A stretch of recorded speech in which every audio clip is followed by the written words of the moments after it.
आफू उठे परिवार उठ्छ, परिवार उठे समाज, समाज उठे समग्र देश उठ्छ। उठौँ समृद्धिका लागि। आदरणीय दर्शकबिन नमस्कार, म सुदर्शन आचार्य। दर्शकबिन यतिखेर विश्व नै कोरोनाबाट आक्रान्त छ, जसबाट नेपाल पनि अछुतो रहन सकिरहेको छैन। नेपालमा दिनौं जसो कोरोना संक्रमितको संख्या बढिरहेको छ।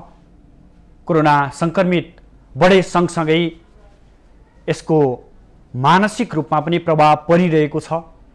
अर्कोतर्फ चाडपर्वहरू नजिकिँदा छन्। चाडपर्व नजिकिए सँगसँगै सहरमा बढी मात्रामा देखिएको कोरोना अब गाउँ गाउँसम्म पुग्ने हो कि भन्ने एक किसिमको त्रास सिर्जना भइरहेको छ।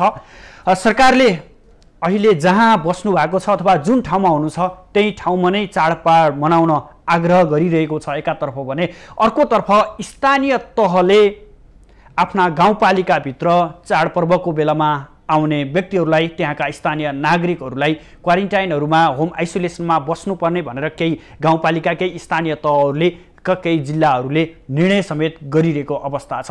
आज हामी मूलतः नजिकितो चाडपर्व र कोरोना संक्रमण र यसबाट बच्नको लागि स्थानीय तहहरूले के कस्तो भूमिका निर्वाह गरिरहेका छन्, सङ्घ र प्रदेशको के कस्तो अपेक्षा स्थानीय तहमा रहन्छ र स्थानीय तहमा चाडपर्वमा पुगेका नागरिकहरूलाई व्यवस्थापनको लागि के कस्ता सचेतनाका कार्यक्रमहरू पनि लागू गरिएको छ अथवा के कस्ता उपायहरू अवलम्बन स्थानीय तहले गरिरहेका छन् भन्ने विषयमा आधारित रहेर विभिन्न स्थानीय तहका प्रमुखहरू, जिल्ला प्रमुख अधिकारीहरू लगायत विविध व्यक्तित्वहरूसँग जोडिएर हामी प्रत्यक्ष रूपमा कुराकानी गर्ने जमर्को गर्नेछौँ।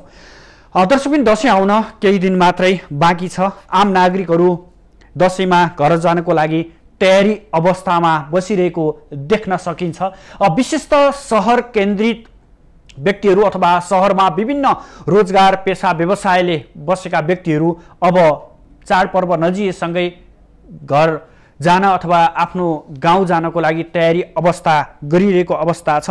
यस्तो अवस्थामा कोरोना पनि एकातर्फ भय बढिरहेको अवस्थामा कोरोना गाउँ गाउँसम्म पुग्ने हो कि भन्ने किसिमको त्रास सिर्जना भइरहेको अवस्था छ। दर्शक पनि यिनै विषयको पेरिफेरीमा रहेर आज हामी विशेष गरेर दिक्तेल, रूपाकोट, मजुवागढी नगरपालिकाका प्रमुख दीपनारायण रिजाल, त्यस्तै गरी कालीकोटको पलाता गाउँपालिकाका प्रमुख लक्ष्मण बहादुर बम र त्यसै गरी तनहुँका निमित्त प्रमुख जिल्ला अधिकारी चित्राङ्ग बराल लगायत होमबहादुर राणा पनि जोडिँदै हुनुहुन्छ हामीसँग, जो गण्डकी गाउँपालिका गोरखाका प्रमुख हुनुहुन्छ भने त्यस्तै गरी भरतपुर महानगरपालिकाकी प्रमुख रेणु दाहाल सँग पनि हामी जोडिने प्रयास गरिरहेका छौँ।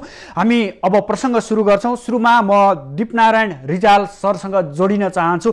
दीप सर, समग्रमा तपाईँको स्थानीय नगरपालिकाले कोरोना सङ्क्रमण नियन्त्रणको लागि लामो समयसम्म पहल गरिरहेको छ र नजिकितो चाडपर्व लक्षित गरेर के कस्ता योजनाहरू अगाडि बढाउनु भएको छ?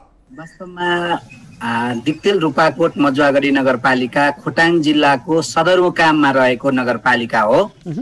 हामीले जब कोभिड-19 को चपेटा सुरु भयो विश्वमा नै, कोभिड-19 को चपेटा सुरु भएसँगै हामीले अथक मेहनत र प्रयास गर्यौं र यहाँलाई सुखद कुरा भन्नुपर्छ, आजका दिनसम्म खोटाङ जिल्लामा कोरोना समुदाय लेभलमा गएको छैन। हाम्रो दिक्तेल, रूपाकोट, मजुवागढी नगरपालिकामा कोरोना समुदाय लेभलसम्म पुगेको छैन।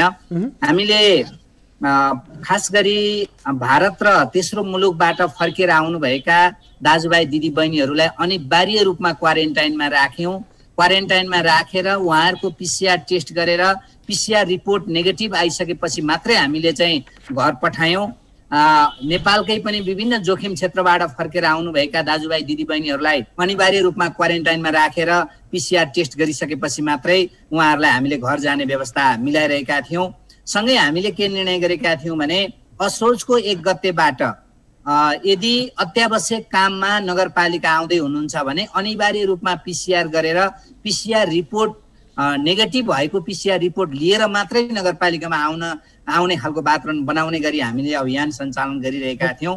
त्यसै बेला नेपाल सरकारले 1 गतेबाट सार्वजनिक सवारी साधनहरू चलाउन दिने निर्णय गरिसकेपछि हाम्रो ती सबै निर्णयहरू ती सबै योजनाहरू मा समस्या सिर्जना भयो र अहिले अब दैनिक रूपमा 400-500 जना दाजुभाइ दिदीबहिनीहरू चाहिँ आवत जावत गरिराख्नु भएको अवस्था छ। अब हामीले के अनुरोध गरिरहेका छौँ भने जति आउँदै हुनुहुन्छ तपाईहरु अनिवार्य रूपमा 14 दिन क्वारेन्टाइनमा बस्दिनुस्। क्वारेन्टाइनमा भनेको चाहिँ हामी होम क्वारेन्टाइनमा बस्नुस्। होम क्वारेन्टाइनमा कुनै सिम्पटमहरू देखा पर्यो भनेदेखि चाहिँ तुरुन्त हामीलाई सम्पर्क गर्नुस् र हामी पीसीआर टेस्ट गराउँछौँ भनेर हामीले त्यो काम गरिरहेका छौँ। र मैले भन्न खोजेको कुरा के हो भन्दाखेरि जबसम्म हामी सार्वजनिक सवारी साधनहरू सञ्चालन गर्ने निर्णय थिएन सरकारको त्यति बेलासम्म हामी कन्ट्रोलमा थियौँ। हाम्रो नगरपालिकालाई हामीले सुरक्षित राखेका थियौँ। अब हामीले सुरक्षित राख्न सक्ने अवस्था छैन किनभने केही दिन अगाडि मात्रै काठमाडौँमा पोजिटिभ देखिएको उहाँ चाहिँ आइसोलेसनमा बस्नुपर्ने सार्वजनिक गाडी चढेर यहाँ घरमा आएर गाउँमा बस्नु भएछ। त्यो कुरा हामीले थाहा पायौँ। थाहा पाइसकेपछि हामीले तुरुन्त उहाँलाई चाहिँ अहिले आइसोलेसनमा लगेर राखेका छौँ। अब यस्ता थुप्रै मान्छेहरू चाहिँ जो पोजिटिभ भइसक्नु भएको पोजिटिभ भएको रिपोर्ट आइसकेको छ। रिपोर्ट आइसकेपछि पनि चाहिँ सार्वजनिक सवारी साधन चढेर गाउँमा आइरहेको रिजालज्यू मैले तपाईलाई यहीँनिर रोकेर एउटा प्रश्न सोधेँ। जस्तै तपाईँको नगरपालिका वडा नम्बर 10 पाथेमा चाहिँ 26 गते भित्र घरमा आइपुग्नु पर्ने भनेर एउटा नियम बनाइएको छ भन्ने कुराहरू पनि आइरहेको छ। यो के हो वास्तवमा? तपाईको अलिकति आवाज राम्रो सुनेन, फेरि मलाई क्वेसन गर्नु त। हजुर, दिक्तेल रूपाकोट मजुवागढी नगरपालिका 10 मा आगामी 26 गतेसम्म भनेको असोजको 26 गतेसम्म हिजोसम्म जनताहरू त्यहाँ पुगिसक्नु पर्ने भनेर एक किसिमको सूचना आएको छ भन्ने कुराहरू आएको छ नि, वास्तविकता के हो यो? हामीले चाहिँ के भन्न खोजेको भन्दाखेरि जो चाहिँ घरमा आउँदै हुनुहुन्छ गाउँमा आउँदै हुनुहुन्छ भने एउटा निश्चित समयमा चाहिँ तपाईहरु आइपुग्नुस्। आउँदा पनि हामीले चाहिँ उहाँहरूलाई चाहिँ सकेसम्म तपाईले चाहिँ पीसीआर टेस्ट गरेर मात्रै आउनुहोस् भनेर अनुरोध गरेका छौँ। र सँगै हामीले के भनेका छौँ भने सकेसम्म तपाईँ आउँदै नआउनुहोस्, जहाँ हुनुहुन्छ त्यही ठाउँमा नै दसैँ मनाऊ र दसैँ पनि हामीले घरमा मात्रै बसेर घरमा मात्रै टिका लगाऊ किनभने यो त आशीर्वाद लिने दिने चाहिँ पर्वको रूपमा हामीले यसलाई लिन्छौँ। र जहाँ चाहिँ आफूभन्दा मान्यजनहरूबाट आफूभन्दा सिनियरहरूबाट चाहिँ हामीले आशीर्वाद लिने चाडको रूपमा हामीले दसैँलाई लिन्छौँ। र कोरोनाको कारणले गर्दा सबैभन्दा बढी चाहिँ जोखिम सिनियरहरूलाई छ, ज्येष्ठ नागरिकहरूलाई छ। त्यसो भएको कारणले गर्दाखेरि यो दसैँमा चाहिँ अझ जोखिम बढ्छ भन्ने कुरालाई मध्यनजर गरेर हामीले त्यो काम गरेका हौँ। हजुर, यसरी यति गतिसम्म घरमा आउने भए आउनुहोस् नभए आउन पाइँदैन भनेर सूचना जारी गर्ने अधिकार रहन्छ सर स्थानीय तहलाई? हामीले चाहिँ सूचना भन्दा पनि हामीले अनुरोध गरेको हो तपाईहरु चाहिँ यसरी चाहिँ आउँदै हुनुहुन्छ भने सकेसम्म यो टाइमसम्ममा आउनुहोस्। त्यति बेलासम्म चाहिँ को आउनुभयो के भयो हामीलाई चाहिँ लेखाजोखा राख्न सजिलो हुन्छ। हामीले प्रत्येक वडामा चाहिँ होम क्वारेन्टाइन निगरानी समूह भनेर वडा अध्यक्ष र वडा सदस्यको नेतृत्वमा त्यहाँका राजनीतिक दल, शिक्षक, त्यहाँका चाहिँ टोल विकास संस्थाहरू सम्मिलित गरेर हामीले निगरानी समूह बनाएका छौँ। त्यो निगरानी समूहलाई पनि जानकारी हुन्छ र अलिकति हामीले कन्ट्रोल गर्न सजिलो हुन्छ भन्न खोजेको। यसरी आउँदाखेरि चाहिँ सकेसम्म यो समय अवधिभित्र आइपुग्नुहोस् है, त्यसो भएदेखि हामीले तपाईँको व्यवस्थापन गर्न सजिलो हुन्छ भन्न खोजेको। हामीले चाहिँ अब त्यो यो समयमै आउनु भए आउनुहोस् नभए नआउनुहोस्। यसपछि गाउँमा पुगेकालाई के व्यवस्था छ? अहिले त हामीले उहाँहरूलाई होम क्वारेन्टाइनमा राख्ने भन्दा अरू हामीसँग केही पनि व्यवस्था छैन, सम्भवै छैन किनभने हामीसँग चाहिँ 200-300 जना अट्ने गरिकनको क्वारेन्टाइन छ। त्यो क्वारेन्टाइनमा हामीले चाहिँ एक दिनै 400 देखि 500 जना मान्छेहरू आउनु भएको छ भनेपछि हामी 400-500 मान्छेलाई चाहिँ दैनिक 400-500 मान्छे आउँदै हुनुहुन्छ भनेपछि हामीले क्वारेन्टाइनमा राख्न सक्ने स्थिति छैन। उहाँहरूलाई होम क्वारेन्टाइनमै बस्न हुन्छ। रिजाल सर, म फेरि तपाईँसँग पुनः जोडिनेछु। म यतिखेर लक्ष्मण बहादुर बम सरसँग जोडिन चाहन्छु। बम सर, कसरी व्यवस्थापन गर्नु भएको छ? चाडपर्व लक्षित योजनाहरू के छन्? विशेष गरेर कोरोना संक्रमण नियन्त्रणको लागि चाहिँ बाहिरबाट जाने व्यक्तिहरू तपाईँको स्थानीय तहमा जाने नागरिकहरूलाई कसरी व्यवस्थापन गर्ने योजना बनाउनु भएको छ? चाडपर्व नजिकिँदो छ, चाडपर्व नजिकिँदै गर्दा सहरमा भएका व्यक्तिहरू तपाईँको स्थानीय तहमा जाँदैछन्, त्यहाँका नागरिकहरू उनीहरूको व्यवस्थापनको लागि के कस्ता योजनाहरू बनाउनु भएको छ? धन्यवाद। सर्वप्रथम त यो मिडियामा कुरा राख्ने वातावरण सिर्जना गर्नुभयो, यसका लागि धन्यवाद छ। र नजिकै गरेको विजया दशमीको सबैलाई शुभकामना दिन चाहन्छु। यसमा विजय दशमीमा बाहिरबाट भित्र आउनेका लागि अघिल्लो सरले भने जस्तै हामीले होम क्वारेन्टाइनमै बस्ने खालको वातावरण बाहेक अन्य व्यवस्था गर्न सक्ने अवस्थामा चाहिँ छैनौँ होइन। योभन्दा अगाडि पनि थुप्रै सुरुमा एउटा किसिमको हुइम थियो, त्यो हुइमलाई चाहिँ चिरफाड गर्नका लागि हामीले गरेको व्यवस्थापनले गर्दा हामी ठुलो मारमा पर्यौँ। त्यसलाई सिक्दै हामीले अहिले पहिलो कुरा त उनीहरूलाई घरमा गइसकेपछि दसैँ मान्न घरमा जानुपर्ने र दसैँमा 14 दिन क्वारेन्टाइनमा राखिदियो भने घर जानुको अर्थ पनि केही रहँदैन। त्यो भावनाले उहाँहरूले घरमा जाने र उहाँहरूको होम क्वारेन्टाइनमै बस्ने खालको हामीले सूचना गरेका छौँ, त्यही किसिमको निर्णय गरेका छौँ र त्यही अनुसार अगाडि बढ्ने गरिकन हामीले सबैले सल्लाह दिएका छौँ। हजुर, जस्तो यो कोरोना संक्रमण यता सरकारले जारी गरेको लकडाउन त्यसपछिका दिनहरूमा तपाईँले स्थानीय तहमा नियन्त्रणको लागि के कस्ता पहलहरू गर्नुभयो र खर्च कति गर्नुभयो कोरोना नियन्त्रणका नाममा? हाम्रो 75 लाखको हाराहारीमा कोरोनाको नाममा यो अघिल्लो आर्थिक वर्षमा हामीले खर्च गरेका चाहिँ छौँ होइन। असार मसान्तसम्म खर्च गरेको 15 लाख रुपियाँ हाम्रो सङ्घ सरकारले दिएको थियो, माथिल्लो सरकारबाट आएको थियो र 60 लाख रुपियाँ हामीले गाउँपालिकाबाट खर्च गर्यौँ। बाहिरबाट जाने नागरिकलाई गएको गाडी भाडा, त्यहाँको चाहिँ क्वारेन्टाइन व्यवस्थापन, खानपिनको व्यवस्थापन र त्यो चेक जाँचको गरेर हामीले पिसिआर सुरुमा आरडिटी चेकको त्यो गऱ्यौँ 500 जना जति र 1100 जति हामीले आरडिटी पिसिआर चेक गरेर हामीले गर्दाखेरि सबै खर्च हाम्रो 75 लाख चाहिँ आएको थियो। हजुर, तपाईँले खर्च बताइरहँदा गुनासो पनि त्यहाँबाट आएको थियो, अनियमितता भयो, स्थानीय तहले चाहिँ पारदर्शी रूपमा खर्च देखाउन सकेनन् भनेर एक किसिमको जनगुनासो पनि थियो नि तपाईँको गाउँपालिकामा? हाम्रो गाउँपालिकामा त्यस्तो चाहिँ थिएन र छैन पनि, अहिले पनि छैन। हामीले प्रत्येक टोलमा स्वास्थ्य कर्मीहरू परिचालन गरेका चाहिँ छौँ होइन। अन्य तिनीहरूको सम्पूर्ण नागरिकहरूको पर डे उनीहरूको अवस्था के छ, गाउँघरमा टोलमा घरमा उनीहरूको अवस्था के छ, नयाँ आउने व्यक्तिहरूको अवस्था कस्तो छ, कसरी आएर के भइरहेको छ, सबै कुरा बुझ्नका लागि हामीले प्रत्येक टोलमा चाहिँ स्वास्थ्य कर्मीहरूलाई जिम्मेवारी दिएर खटाएका चाहिँ छौँ र हामीले गरेको खर्चको विषयमा हामीले पारदर्शी ढङ्गले त्यहाँको चाहिँ हामीले ग्यादरिङ रूपमा चाहिँ खर्च गरेका चाहिँ छैनौँ।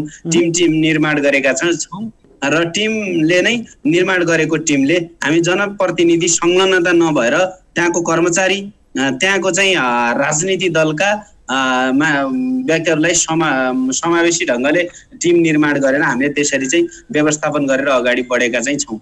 हजुर, म निमित्त प्रमुख जिल्ला अधिकारी हुनुहुन्छ तनहुका हाम्रो चित्राङ्ग बरालजी हुनुहुन्छ, उहाँसँग जोडिन चाहे। चित्राङ्ग सर, तपाईँले तनहु जिल्लामा सूचना जारी गरेर 14 दिनसम्म घर आउने व्यक्तिलाई 14 दिनसम्म अनिवार्य रूपमा क्वारेन्टाइनमा बस्नुपर्ने भनेर चाहिँ एउटा सूचना जारी गर्नुभएको छ भन्ने कुराहरू आइरहेको छ, यसबारेमा स्पष्ट पारिदिनुहोस् न। धन्यवाद सर। यो नेपाल माउन्टेन टेलिभिजन यो त लोकप्रिय सञ्चार माध्यममा तपाईँले यो अहिलेको यो विश्वव्यापी रूपमा फैलिएको महामारी, खास गरेर नेपालमा पनि यो महामारीकै रूपमा छ र तनहुँ जिल्लामा पनि यसको प्रभाव एकदमै राम्ररी परेको अवस्थाको बेलामा केही कुराहरू तपाईँले मैले यो टेलिभिजनबाट हाम्रो तनहुँको जिल्ला प्रशासन कार्यालय तनहुँको तर्फबाट केही कुराहरू राख्न पाउँदाखेरि तपाईँलाई धेरै धेरै धन्यवाद। र यो तनहुँ जिल्लामा कोरोना संक्रमणको अवस्था कस्तो छ भने अहिलेसम्म 553 जना चाहिने संक्रमित हुनुभएको थियो, तीमध्ये 411 जना चाहिने संक्रमणबाट मुक्त हुनुभएको छ र 177 जना अहिले आइसोलेसनमा हुनुहुन्छ।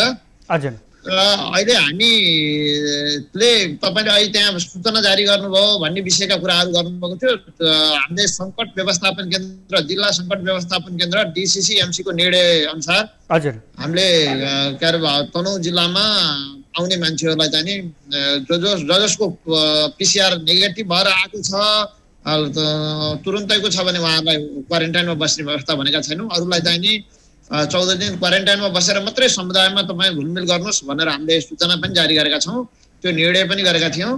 र अहिले हामीले त्यो त्यो निर्णय अनुसार कार्यान्वयन भयो कि भएन भनेर हेर्नको निम्ति त्यो हाम्रो डिसिसी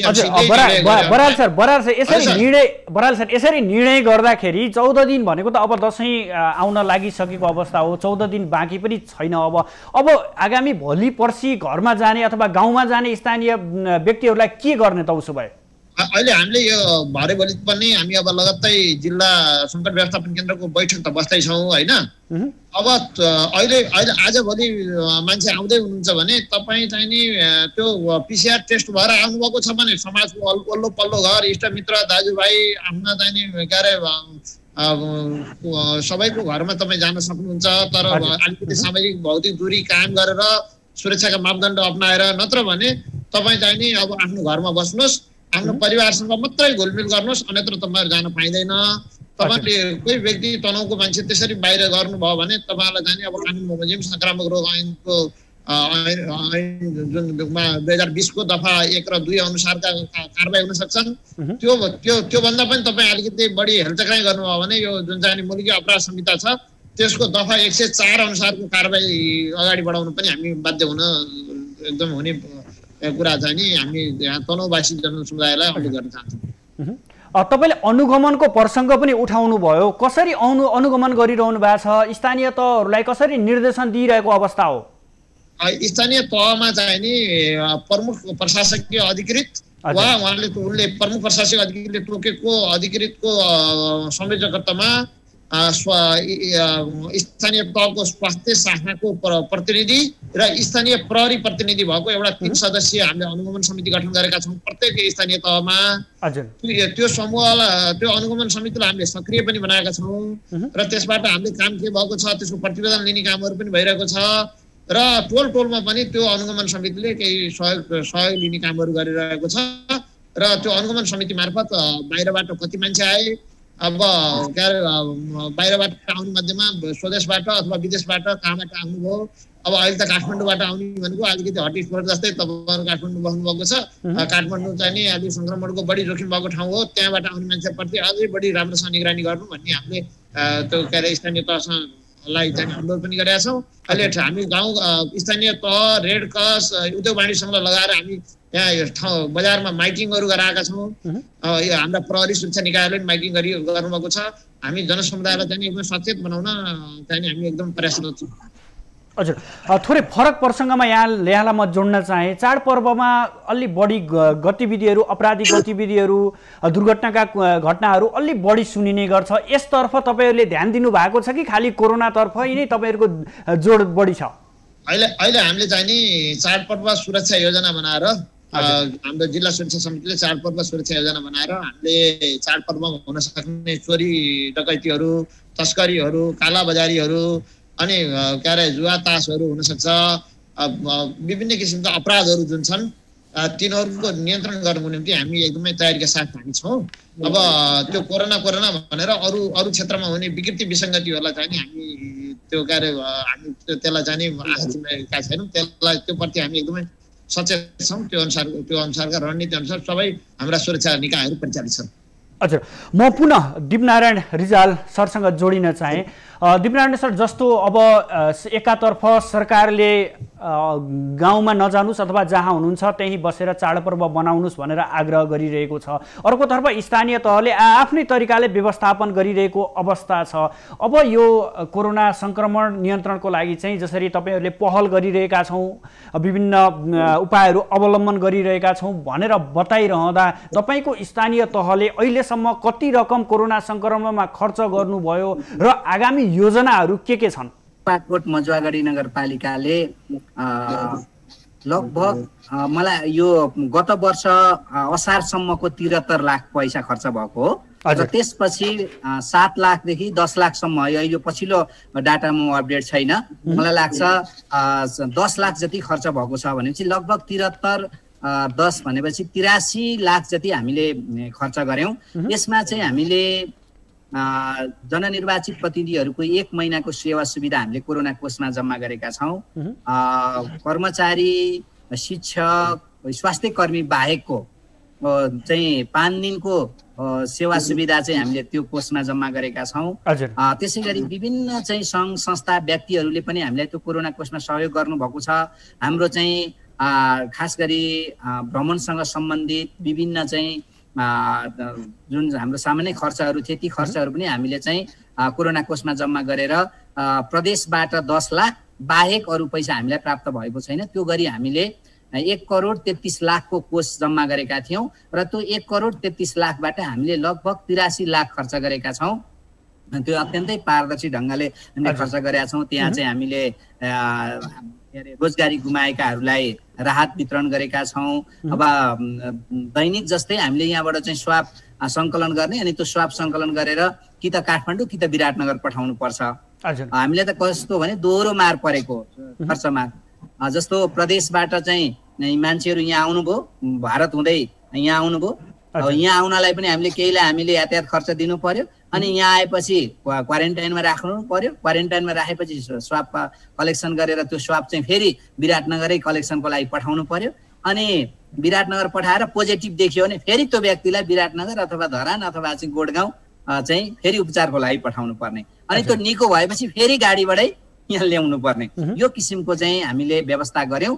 तर हामीले त्यति 83 लाख खर्च गर्दा आजका दिनसम्म हामीले यहाँ कुनै पनि त्यो किसिमको चाहिँ बाह्य संक्रमित चाहिँ भन्न खोजेको समुदाय लेभलमा संक्रमण फैलिन दिएनौं। हामीले त्यति मेहनत गर्यौं, त्यति कोसिस गर्यौं। हामीले चाहिँ यहाँ प्रशासनसँग मिलेर चाहिँ नाकाममा नै हामीले अत्यन्तै कडाई गर्यौं, प्रवेशको सन्दर्भमा पनि कडाई गर्यौं। अत्यावश्यक काम बाहेक हामीले प्रवेश नगराउने त्यो एक किसिमको व्यवस्थित काम हामीले गर्यौं र हामी त्यही किसिमको व्यवस्थापन गर्दै गर्दा सार्वजनिक, मैले अघि पनि भने, सार्वजनिक यातायात चाहिँ सञ्चालन भइसकेपछि हामीले यी व्यवस्थापनहरू जति गरे पनि अब सम्भव नहुने अवस्था देख्यौं। त्यो देखिसकेपछि अहिले हामीले फरक ढंगले यसको व्यवस्थापनमा सोचिरहेका छौं। भनेको पहिलेका क्वारेन्टाइनहरूलाई अब हामी आइसोलेसनमा रूपान्तरण गरेका छौं, आइसोलेसन बेडमा। अब मैले अघि नै भनिहाले, विशेष गरी जो चाहिँ बाहिर संक्रमित ठाउँबाट आउनु भएको छ उहाँहरूलाई चाहिँ 14 दिनसम्म अनिवार्य रूपमा होम क्वारेन्टाइनमा बसाउने र होम क्वारेन्टाइनमा कुनै चाहिँ लक्षण देखियो भने उहाँहरूलाई तुरुन्तै पीसीआर गर्ने र उहाँहरूलाई चाहिँ आइसोलेसनमा राख्ने गरिकनको हाम्रो योजना छ। अनि अर्को चाहिँ हामीले निगरानी समूह चाहिँ बनाएका छौं। जस्तो उहाँहरू आउनुहुन्छ, आएर चाहिँ तपाईको कोही चाहिँ फुटबल खेल्न गइदिनुहुन्छ, कोही चाहिँ तपाईको चाहिँ अब दशैंको लागि खसी खोज्न, रागा खोज्न, बङ्गुर खोज्न, गाउँतिर हिँड्दिने, यस्ता कुराहरू पनि हामीले पाएका छौं। त्यसलाई हामीले चाहिँ निगरानी गर्ने गरी हामीले निगरानी समूह बनाएर रिजाल सर यहीँनिर जस्तो रिजाल सर मैले यहीँनिर स्वास्थ्य मन्त्रालय अन्तर्गत हाम्रो प्रवक्ताज्यूले, स्वास्थ्य मन्त्रालयका प्रवक्ताज्यूले के भन्नुभएको छ भने अन्तिम अवस्थासम्म अथवा बेहोसको अवस्थासम्म अस्पताल नआउनुहोस् भनेर एक किसिमको सूचना अथवा प्रत्यक्ष पत्रकार सम्मेलन मार्फत जनाइरहनु भएको छ। के स्थानीय तहले पनि त्यस्तै किसिमको केन्द्रकै आदेश जस्तो किसिमको गरेको छ या तपाईहरुले खुला रूपमा चाहिँ त्यहाँ आफ्ना जनताहरूलाई सेवा दिइरहनु भएको छ? मैले अघि नै भनिहालेँ, हामीले त जो कोही पोजिटिभ हुनुहुन्छ उहाँहरूलाई चाहिँ तुरुन्तै हामी आइसोलेसनमा लान्छौँ। मैले भने नि अस्ति तपाईँको काठमाडौँमा उहाँले पीसीआर टेस्ट गर्नुभयो, पीसीआर रिपोर्ट पोजिटिभ आयो, भोलिपल्ट उहाँ चाहिँ सार्वजनिक गाडी चढेर आउनु भएछ। सार्वजनिक गाडी चढेर आएका मान्छेहरूलाई समेत हामीले चाहिँ कन्ट्याक्ट ट्रेसिङ गरेर हिजो हामीले स्वाब सङ्कलन गरेर टेस्टको लागि पठाइसक्यौँ र ती मान्छेलाई हामीले बोलाउँदा आउनु भएन। अनि त्यसपछि चाहिँ मैले नै चाहिँ सुरक्षा निकायसँग समन्वय गरेर प्रहरी पठाएर प्रहरीले चाहिँ ल्याएर अहिले हामीले आइसोलेसनमा राखेका छौँ। भनेपछि हामीले हाम्रो अहिले जति सकिन्छ हाम्रो चाहिँ लगभग 300 जना जति अट्ने गरिकनको हामीसँग पहिलेको क्वारेन्टाइन छ। अब त्यसलाई हामीले आइसोलेसनमा रूपान्तरण गरेका छौँ र हामी संक्रमण देखिएको त्यो लक्षण होस् या नहोस्, पोजिटिभ देखिएकाहरूलाई हामी आइसोलेसनमै राख्छौँ। अर्कोतर्फ जस्तो चाड पनि गर्छौं, त्यो हिसाबको तयारी छ हाम्रो। हजुर, अर्कोतर्फ चाडबाड नजिकिँदै गर्दा जो लामो समयसम्म लकडाउनका कारण आफ्नो रोजीरोटी गुमाएको अवस्थाका व्यक्तिहरू हुनुहुन्छ उहाँहरूले पनि चाडबाड मनाउनु पाउनुपर्छ अथवा उहाँहरूको पनि एउटा इच्छा हुन्छ। त्यसको लागि तपाईहरूले ध्यान दिनु भएको छ त्यतातर्फ? जो विपन्न परिवार छ जसले चाडबाड मनाउन सक्ने अवस्था छैन, कोरोना संक्रमणका कारण रोजगारी गुमेको छ, त्यतातर्फ तपाईहरूको कतिको ध्यान पुगेको छ?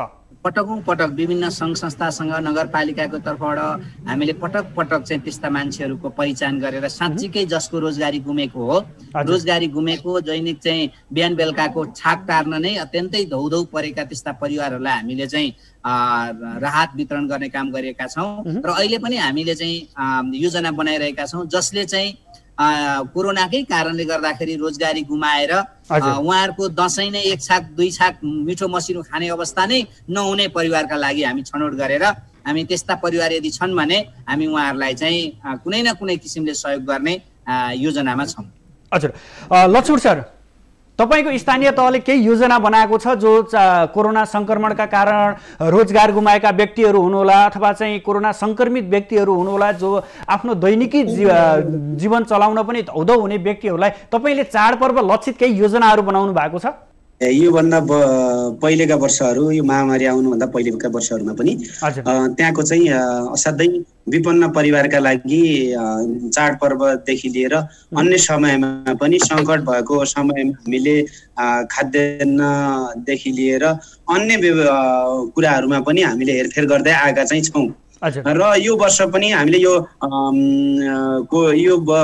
बीचमा पनि हामीले थुप्रै राहतका सामग्रीहरू वितरण गर्यौं र अहिले पनि हामी त्यस्तो परिवारका लागि हामीले त्यस्तो किसिमको कोष नै खडा गरेका छौँ। अहिले कोषमा हामीले समथिङ 1 करोड रुपैयाँ विनियोजन गरेका चाहिँ छौँ र त्यस्तो अवस्थामा एकदमै रोजगारी गुमेर हातमुख जोड्नै गाह्रो भएको परिवारका लागि हामीले राहतको व्यवस्था गर्छौँ। अर्को कुरा जस्तो कोरोना संक्रमण पछि जस्तै दशैं तिहार चाडपर्वमा चाहिँ गाउँमा व्यक्तिहरू जानुभयो, उहाँहरू संक्रमित हुनुभयो, उहाँहरूको परीक्षण गर्नु पर्यो भने के व्यवस्था छ? हामीले ल्याब सहितको व्यवस्था गरेका चाहिँ छौँ। हामी योभन्दा अगाडि पनि हामीले आफै टेस्ट गर्ने गरिकन व्यवस्थापन गरेका छौँ र अहिले त हामीले कोभिड हस्पिटल नै भनेर व्यवस्थापन गरिराखेका चाहिँ छौँ।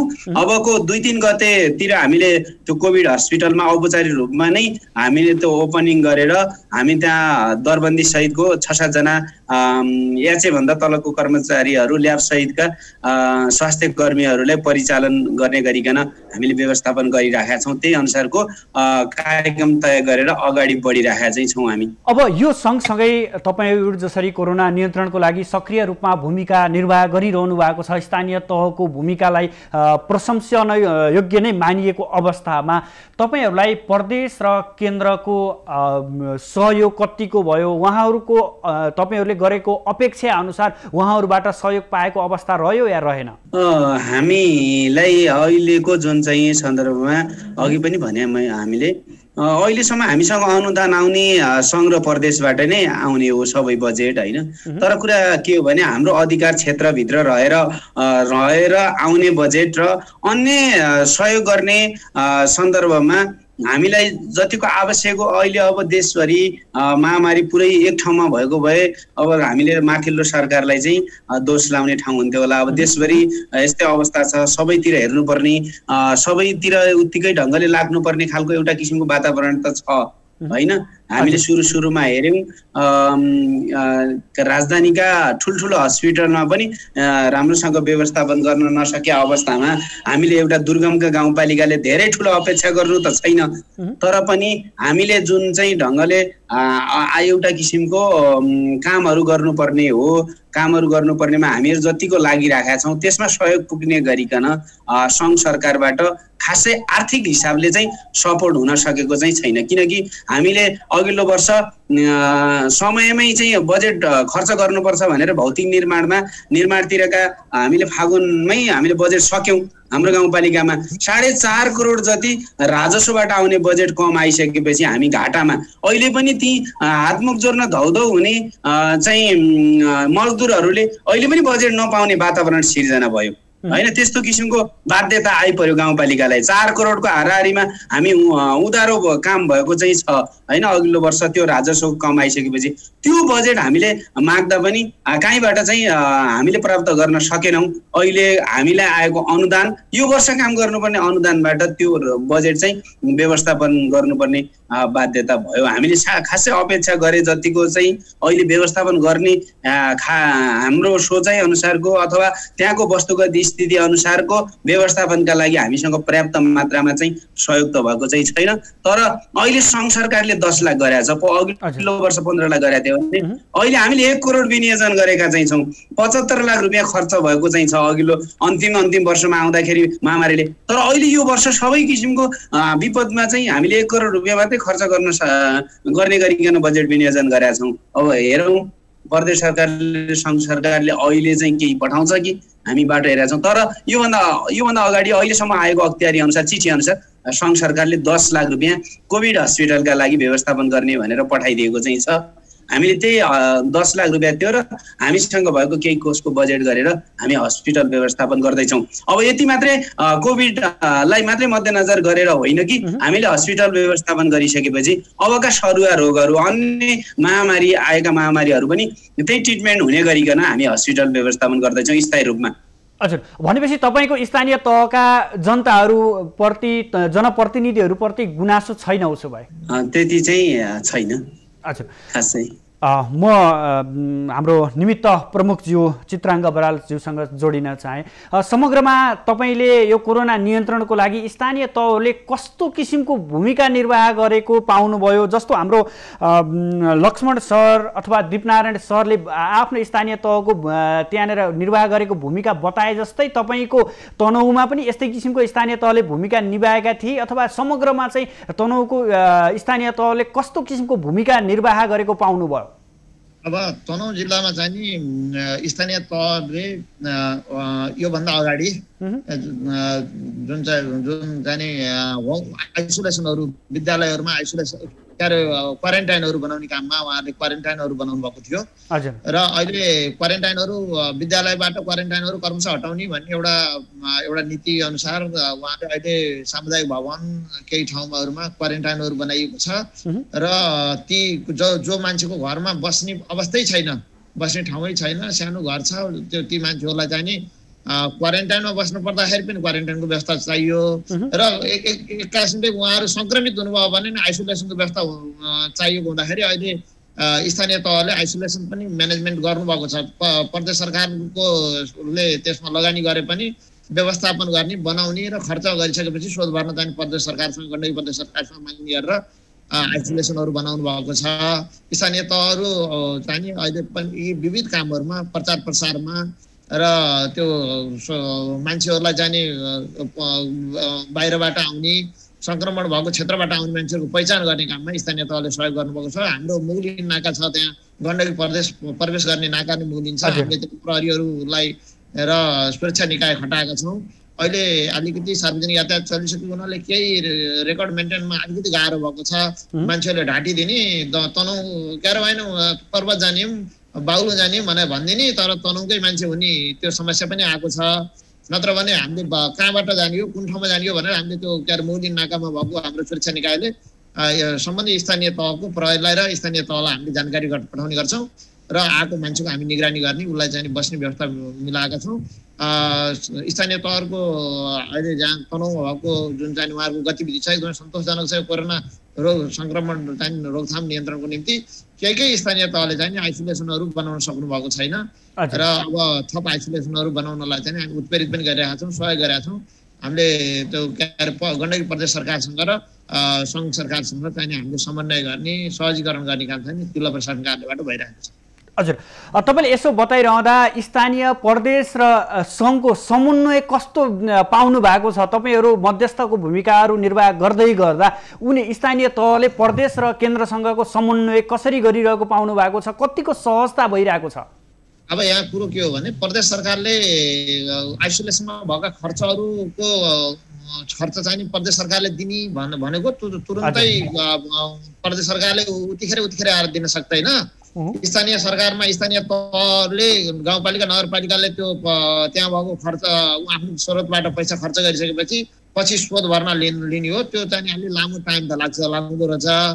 त्यसमा चाहिँ हामीले स्थानीय तह प्रदेश सरकारको सम्बन्धित मन्त्रालयका सचिवज्यूहरूसँग अब मान्य मन्त्रीज्यूहरूसँग पनि हामीले त्यो होइन अलिकति छिटो व्यवस्थापन हुनु पर्यो भनेका छौँ र यहाँ के अरे गण्डकी प्रदेश सरकारले चाहिँ नि ती जिल्ला तोकेर मन्त्रीज्यूहरूलाई चाहिँ अनुगमन समितिको अनुगमनको जिम्मा दिएको छ। हाम्रो तनहुँ जिल्ला र नवलपरासीको जुन चाहिँ पूर्वी नवलपरासी छ त्यसको अनुगमन गर्ने जिम्मा चाहिँ हाम्रो यहाँको चाहिँ आन्तरिक मामिला तथा कानुन मन्त्री माननीय हरिबहादुर चुमानज्यूलाई छ। अनि कति कुराहरू के अरे त्यो यहाँ अलिकति अप्ठ्यारो परेका विषयमा चाहिँ गण्डकी प्रदेश सरकारसँग हामी त्यहाँका सम्बन्धित सचिवज्यूहरू नभए डाइरेक्ट मन्त्रीज्यूहरूसँग पनि हामीले समन्वय गरिरहेका छौँ। प्रदेश सरकार र स्थानीय सरकारसँग समन्वयको त्यस्तो ठुलो समस्या छैन, समन्वय भइरहेको छ। हजुर, अर्को कुरा विद्यालयहरू पनि स्थानीय तहले खुलेको छ, स्थानीय तहलाई जिम्मेवारी पनि दिएको छ। तपाईँको जिल्लामा विद्यालय खुलेको छ या छैन, अथवा विद्यार्थीहरूलाई कसरी पठन पाठन गराउन निर्देशन दिइरहनु भएको छ? अब हामीले के भनेका छौँ भने विद्यालय चाहिँ नि नेपाल सरकारले क्याबिनेटले निर्णय गरेर नेपाल सरकारले विद्यालयहरू खोल्नलाई चाहिँ अनुमति दिइरहेको छैन।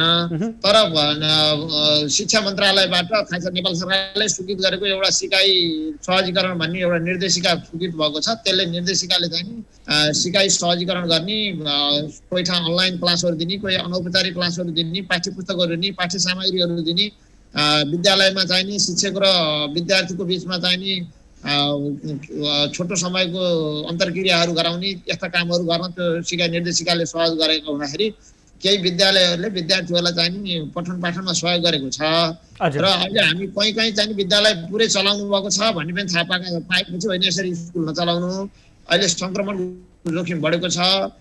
तपाईँहरू जुन चाहिँ नि गाउँ टोलमै बस्नुभएका शिक्षकहरू छन् नि उनीहरूले चाहिँ त्यही टोलमा उहाँहरूको घर पनि त्यही हो, के अरे आज स्कुल नगए पनि अरू काममा जाँदाखेरि पनि त्यो विद्यार्थीसँग सम्पर्क भएकै छ। र टोलमा बसेर सहजीकरण गर्दाखेरि फरक पर्दैन, तपाईँहरूले सहजीकरण गर्नुहोस्, सिकाइ सहजीकरण गर्नुहोस् भनेर त्यो शिक्षा मन्त्रालय नेपाल सरकारले स्वीकृत गरेको त्यो सिकाइ सहजीकरण निर्देशिका अनुसार काम गर्न चाहिँ हामीले उत्प्रेरित गरिरहेका छौँ।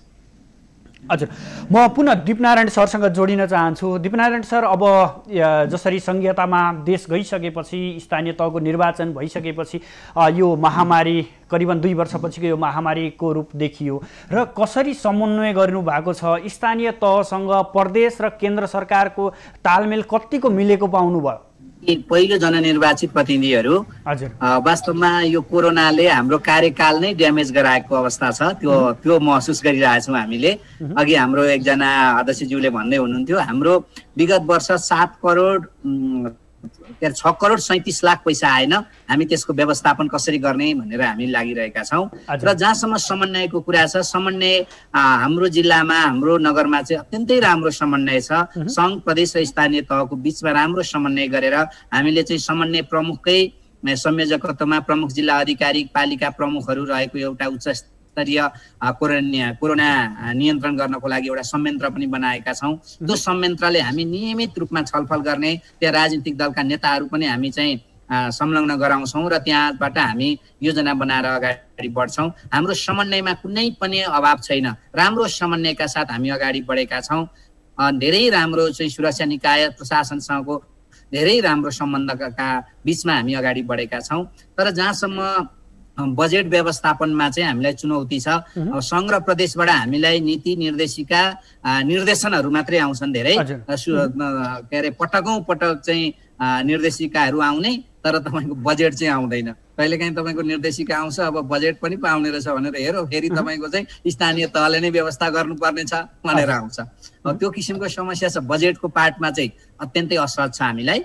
त्यो बाहेक अन्य विषयमा त हामीले अत्यन्तै राम्रो समन्वय गरेर अगाडि बढेका छौँ। हजुर, अब हामी कार्यक्रमको लगभग अन्तमा पनि आइसकेका छौँ। हामी विशेष गरेर नजिकिँदो चाडपर्व र कोरोना त्रास भन्ने विषयवस्तुमा रहेर आज हामी छलफल गर्दै गर्दा अब तपाईँका स्थानीय तहका जनताहरूलाई के भन्न चाहनुहुन्छ यो नजिकिँदो चाडपर्वमा? लोकप्रिय माउन्टेन टेलिभिजन मार्फत सम्पूर्ण नगरवासी र सम्पूर्ण दाजुभाइ दिदीबहिनीहरूलाई बडा दसैँ, शुभ दीपावली, छठ पर्व, नेपाल सम्वत, उँधौली सबै चाडहरूको एकमुष्ट रूपमा हार्दिक मङ्गलमय शुभकामना व्यक्त गर्न चाहन्छु। र हामी अहिले कोरोनाको कहरमा छौँ, हामी अत्यन्तै जोखिम महामारीबाट गुज्रिरहेका छौँ। यो बेला यो वर्ष हामीले चाहिँ विगतका झैँ हर्षोल्लासका साथ सबैजना जमघट गरेर जसरी हामी चाडबाडहरू मनाउँथ्यौँ ती चाडबाडहरू विगतको जस्तो गरी नमनाऊ। हामीले सकेसम्म हामीले आफ्नै घर परिवारमा मात्रै केन्द्रित भएर चाडबाडहरू मनाऊ। र मैले अघि पनि भने हामीले चाहिँ आशीर्वाद लिने एउटा महत्त्वपूर्ण चाडको रूपमा दसैँलाई हामी लिन्छौँ। हाम्रा अग्रजहरूबाट चाहिँ हाम्रा चाहिँ मान्यजनहरूबाट ज्येष्ठहरूबाट हामीले चाहिँ यो आशीर्वाद लिने चाडको रूपमा हामीले दसैँलाई लिन्छौँ। अब सबैभन्दा बढी ज्येष्ठहरू नै यो महामारीबाट बढी जोखिममा हुने भएको कारणले गर्दाखेरि मलाई त के लागिरहेको छ भने यी चाडबाडहरू नेपालीहरूका चाडबाडहरूको बिचमा अझ धेरै हामीले चाहिँ जोखिमताहरू अझ धेरै हामीले चाहिँ अप्रिय घटनाहरू सुन्नुपर्ने अवस्था आउन सक्छ।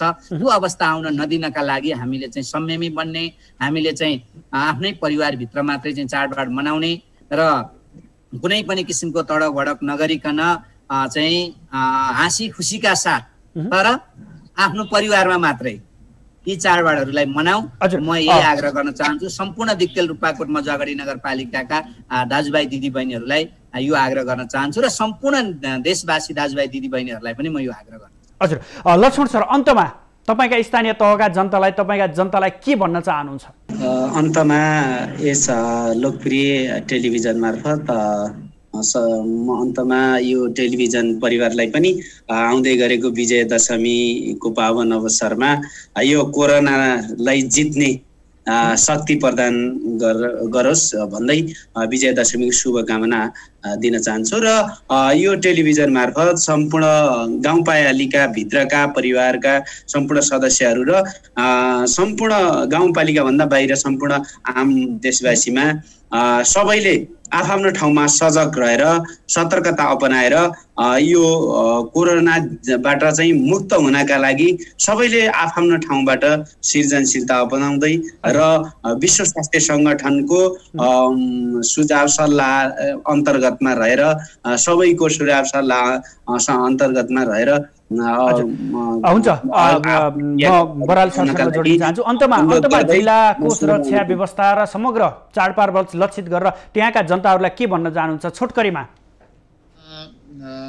यो नेपाल जुन चाहिँ माउन्टेन टेलिभिजन मार्फत सम्पूर्ण तनहुँवासी जनताहरूलाई र अबलाई चाहिँ नि र सम्पूर्ण नेपालीहरूलाई चाहिँ नि यो विजयादशमीको शुभकामना र यो चाडलाई चाहिँ नि तपाईँहरूले चाहिँ नि यसलाई यो चाडबाड भनेको अरू वर्ष पनि आउँछ, पछि पनि मनाउन सकिन्छ। यसलाई चाहिँ नि लापरवाही चाहिँ नगर्नुहोस् र सतर्क भएर फेरि हताश पनि नहुनुहोस्, सतर्क भएर यो चाडबाड मनाउनुहोस्। हामीले सधैँ भन्ने गरेको SMS विधि भन्थ्यौँ, सेनिटाइजर, सोसल डिस्टेन्स र चाहिँ नि मास्कको प्रयोग गर्नुहोस् र यो भिडभाड नगर्नुहोस् र मन्दिरहरूमा पूजा पाठ गर्ने भन्दा पनि घरमै दुर्गाको आराधना गर्ने, दुर्गा स्थापना। हस् बरालज्यू, हामी कार्यक्रमको अन्तमा आइसकेका छौँ। यहाँहरू समग्रमा उपस्थित भएर यहाँहरूको महत्त्वपूर्ण विचार राखिदिनु भयो आफ्ना स्थानीय तहका काम कारबाहीबारे र यो चाडबाड नजिकै गर्दा कोरोना नियन्त्रणमा तपाईँहरूले गर्नुभएको खेल्नुभएको भूमिकाको बारेमा चाहिँ प्रश्न पार्ने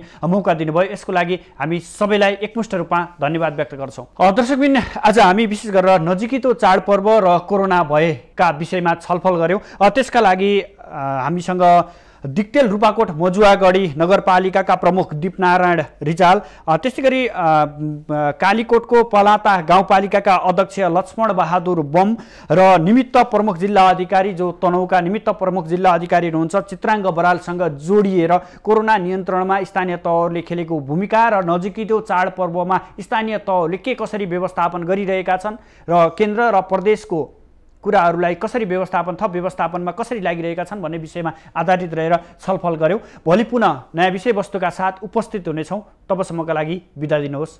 नमस्ते।